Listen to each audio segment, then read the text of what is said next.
Comment a débuté la guerre en Syrie et qu'en est-il aujourd'hui? La Syrie est un état d'Asie occidentale situé au Moyen-Orient. Elle est ouverte sur la mer Méditerranée et est limitée au nord par la Turquie, à l'est par l'Irak, au sud par la Jordanie et au sud-ouest par l'Israël et le Liban. Depuis 2000, Bachar el-Assad est le président syrien. Il gouverne ce pays de 23 millions d'habitants, dont 64% de la population est musulmane sunnite. Quel est l'événement déclencheur de ce conflit?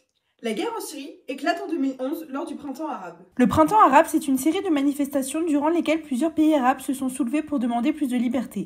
Cette situation est très difficile à vivre pour le peuple syrien, puisque 27% d'entre eux fait face à la pauvreté et 8% au chômage. Le 15 mars 2011, le peuple syrien manifeste pacifiquement contre son chef Bachar el-Assad. Ces protestations sont violemment réprimées par le régime de Bachar el-Assad. L'armée tire sur les manifestants. La répression se transforme en une guerre civile opposant les partisans de Bachar el-Assad et les rebelles qui créent leur propre armée. Jusqu'au début de l'année 2013, les rebelles progressent face aux forces gouvernementales parviennent toutefois à garder Damas. Le gouvernement utilise l'artillerie lourde contre la population avec des chars, des avions de combat, des hélicoptères et des armes chimiques. Comment l'arrivée d'une nouvelle armée empire-t-elle la situation? En 2014, la guerre prend un nouveau tournant avec l'arrivée d'une nouvelle armée dans le conflit, celle de l'État islamique nommé Daesh.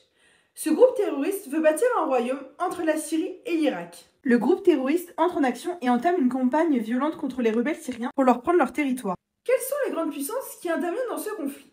En septembre 2014, le conflit prend une ampleur internationale puisque les États-Unis mènent une coalition de 49 pays contre Daesh en Syrie et en Irak, notamment dans le nord.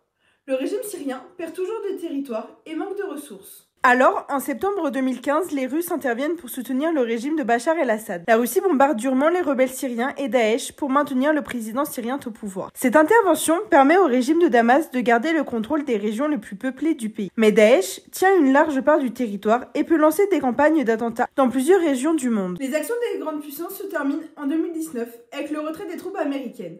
Quel est aujourd'hui le bilan de cette guerre? Les combats ont fait plus de 27 000 morts et 1 million de blessés. La moitié de la population a été affectée ou déplacée par les combats. 7 millions de Syriens ont fui leur pays, en Turquie, au Liban, en Jordanie ou en Irak, et des centaines de milliers de Syriens ont fui vers l'Europe, ce qui a provoqué la crise des migrants. Les massacres et crimes de guerre contre l'humanité commis par le régime de Bachar el-Assad et Daesh ont mené à une destruction de l'économie, une pauvreté extrême, et actuellement 8 millions de Syriens souffrent d'insuffisance alimentaire.